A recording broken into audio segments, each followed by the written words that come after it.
చర్ల హకీంపేట భూసేకరణ నోటిఫికేషన్ రద్దు చేసింది. సో అక్కడ ఏదైతే ఫార్మాసిటీకి సంబంధించి కట్టాలని నిర్ణయించిందో ప్రభుత్వం, దానికి సంబంధించి ముందు నుంచి కూడా ముందుకు వెళుతుంది. సో అక్కడ జరిగినటువంటి ఘటనలు కూడా తెలిసిందే. సో బీఆర్ఎస్ పార్టీకి సంబంధించినటువంటి కొంతమంది నేతలు అక్కడ వారిని ఉసిగొలిపే ప్రయత్నం చేశారనో, లేకపోతే కీలక అంశాలు కూడా పోలీసులు విచారణలో బయటపడ్డాయి.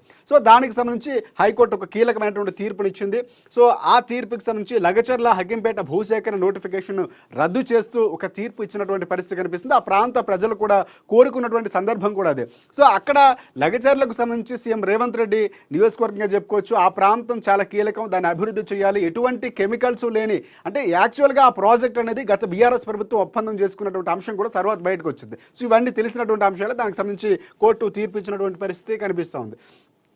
సో ప్రధానంగా మెయిన్ హెడ్లైన్ చూసుకుంటే కనుక చాలా కీలకమైనటువంటి న్యూస్. చాలా రోజుల నుంచి మనకి విజయశాంతి కనిపించట్లేదు, ఎక్కడున్నారు ఏమయ్యారంటూ వార్తలు కూడా మనం చూసాం. కానీ ఎట్టకేలకు విజయశాంతి క్యాబినెట్కి సంబంధించి ఆమె విజయశాంతిని తీసుకోవాలి అంటూ కూడా ఆమె వెళ్ళడం కానీ, లేకపోతే ఢిల్లీకి వెళ్ళినటువంటి పరిస్థితి కానీ, లేకపోతే అక్కడ కలిసినటువంటి సందర్భాలు కానీ మనం చూస్తాం. సో ఒకసారి ఎట్టకేలకు, ఎందుకంటే తెలంగాణకు సంబంధించి ఉద్యమంలో చాలా కీలకంగా పనిచేశారు, తల్లి తెలంగాణ పార్టీ పెట్టినటువంటి చరిత్ర ఉంది. సో విజయశాంతికి తర్వాత కేసీఆర్తో కలిసి ఉద్యమంలో తీవ్రంగా పాల్గొన్నారు. తర్వాత జరిగినటువంటి బీఆర్ఎస్ పార్టీ కీలకంగా ఉన్నటువంటి నేపథ్యంలో టీఆర్ఎస్ పార్టీ అప్పుడు టీఆర్ఎస్ పార్టీకి సంబంధించి కీలకంగా ఉన్నారు. కానీ కేసీఆర్ బయటికి పంపించేశారు. ఆమె మళ్ళీ బీజేపీ పార్టీకి వెళ్ళడం, తర్వాత మళ్ళీ కాంగ్రెస్ పార్టీ గూటికి వచ్చినటువంటి పరిస్థితి. సో ఇవన్నీ పరిణామాలు చూసుకుంటే కనుక, సో మరొకసారి కాంగ్రెస్ పార్టీ అంటే తెలంగాణ ఇవ్వడంలో కాంగ్రెస్ పార్టీలో ఆమె కూడా భాగస్వాములు అయ్యారు. పార్టీ పెట్టి రాష్ట్రం కోసం పోరాటం చేసినటువంటి వ్యక్తిగా విజయశాంతి ఉన్నటువంటి పరిస్థితి. సో మరొకసారి ఖర్గేను కలిసినటువంటి విజయశాంతి ఎమ్మెల్సీ ఇవ్వాలని రిక్వెస్ట్, అసెంబ్లీ ఎన్నికల్లో టికెట్ ఆశించకుండా ప్రచారం చేసిన విజయశాంతి, తెలంగాణ ఉద్యమంలో విజయశాంతి కీ రోల్. సోనియా గాంధీతో సత్సంబంధాలు కూడా ఉన్నాయి. గతంలో మనం మాట్లాడుకున్నాం, అంటే కీలకమైనటువంటి సందర్భాల్లో పనిచేశారు. ఇటువైపు రాజశేఖర రెడ్డి గారితో కానీ, లేకపోతే కాంగ్రెస్ పార్టీలో ఉంటూ కూడా కాంగ్రెస్ పార్టీకి సంబంధించినటువంటి ఆమె బయటికి రావడం, ప్రత్యేకంగా తెలంగాణకు సంబంధించి పార్టీ పెట్టడం కానీ, ఇలాంటి కీలకమైనటువంటి నిర్ణయాలు తీసుకొని ఒక సంచలనం లేడీ అంటే పొలిటికల్లో ఒక అంటే లేడీ సూపర్ స్టార్ అంటారనమాట, అట్లాంటి ఒక పాత్ర పోషించారు విజయశాంతి. సో అనూహ్యంగా కలుగుతున్నటువంటి పాములు ప్రభుత్వ సలహాదారుగా జానారెడ్డి కూడా రాజకీయాల నుంచి బయటగా ఉన్నా కూడా ఆయన కూడా ఉన్నటువంటి పరిస్థితి కనిపిస్తూ ఉంది. సో చూద్దాం మొత్తానికి ఎవరికి రాబోతుంది. అంటే ఈ పీరియడ్ ఏదైతే ఉందో దీనికి సంబంధించి కూడా ఏసీసీ ఇన్ఛార్జ్ మీనాక్షి నటరాజన్, విజయశాంతి ఒకే పీరియడ్లో ఎంపీలు అయ్యారు. సో ఇది కూడా కొంతవరకు సత్సంబంధాలు ఉండొచ్చు. ఇక్కడ నుంచి కూడా పావులు కదిపే అవకాశం ఉందా, లేకపోతే కలుస్తారా? ఎందుకు ఆమె డైరెక్ట్గా అక్కడికి వెళ్ళాల్సి వచ్చింది? అంటే ఇక్కడ మాట్లాడే అవకాశం లేదా, లేకపోతే క్లియర్ కట్గా ఆమెకి ఏమైనా హామీ అక్కడి నుంచి పిలుపు వచ్చిందా అనేటువంటి అంశాలు కూడా ఉన్నాయి. సో ఇక్కడ కొన్ని మనం అంశాలు చూద్దాం.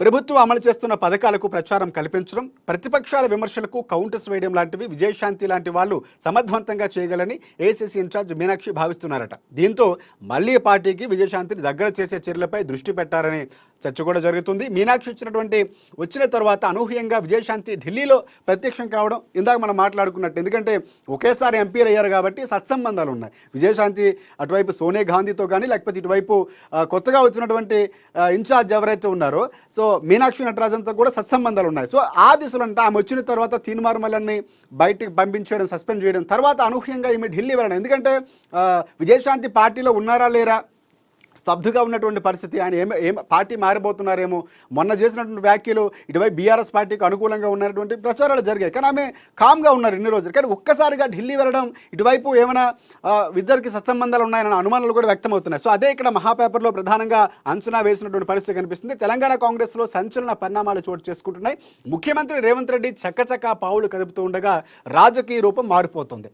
గత కొద్ది రోజులుగా సైలెంట్గా ఉన్న ఫైర్ బ్రాండ్ లీడర్ రాములమ్మ అనూహ్యంగా ఎమ్మెల్సీ ఎన్నికల కథన రంగంలోకి అనూహ్యంగా దూసుకొచ్చారు. కాంగ్రెస్ పార్టీ అధ్యక్షుడు మల్లికార్జున ఖర్గేను కలిసినటువంటి విజయశాంతి తనకు ఎమ్మెల్సీ ఇవ్వాలని కోరినట్లు కూడా తెలుస్తోంది. అసెంబ్లీ ఎన్నికలకు ముందు పార్టీ అధికారంలోకి రావటమే లక్ష్యంగా టికెట్ ఆశించకుండా తాను పనిచేస్తానని, తాను గతంలో పోటీ చేస్తున్న మెదక్ అసెంబ్లీ స్థానం కూడా ఆశించలేదని విజయశాంతి పేర్కొన్నటువంటి పరిస్థితి ఉందని తెలుస్తూ ఉంది. అలాగే అగ్రనేతలు సోనియా గాంధీ, రాహుల్ గాంధీలకు ఆమె కలవబోతున్నట్లు కూడా ఒక ప్రచారం జరుగుతుంది. ఒక వార్త మనకైతే ఇక్కడ ప్రచురించినటువంటి పరిస్థితి కనిపిస్తోంది. ఇక ప్రధానంగా కిషన్ రెడ్డి వ్యాఖ్యలకు సంబంధించి ఒక వార్త కనిపిస్తుంది. Save Telangana support BJP. అంటే గెలిచినటువంటి సందర్భాల్లో ఆయన కొన్ని కీలకంగా వ్యాఖ్యలు చేశారు. సో తెలంగాణను సేవ్ చేయాల్సిన అవసరం ఉంది కాంగ్రెస్ పార్టీ నుంచి అనేది ఒక ఇస్తున్నటువంటి పరిస్థితి కనిపిస్తుంది. సో ఏ స్థాయిలో ముందు నుంచి కూడా కాంగ్రెస్ పార్టీకి సంబంధించి కానీ లేకపోతే బీజేపీ పార్టీకి సంబంధించి బలమైనటువంటి ఇక్కడ నేతలు ఉన్నప్పటికీ కాంగ్రెస్ పార్టీ గతంలో రాజశేఖరన్ ఉమ్మడి రాష్ట్రంలో ముఖ్యమంత్రిగా ఉన్నటువంటి సందర్భాలు కానీ ప్రాతినిధ్యం వహించింది, ప్రజలు ఆదరించారు. కానీ ఇక్కడ మరొకసారి కిషన్ రెడ్డి గెలిచినటువంటి సందర్భంలో ఎమ్మెల్సీ ఎన్నికల్లో ఎవరైతే గెలిచారో అంజిరెడ్డికి సంబంధించి ఆయన కీలక వ్యాఖ్యలు చేశారు. సేవ్ తెలంగాణ సపోర్ట్ బీజేపీ కేంద్ర మంత్రి జి కిషన్ రెడ్డి.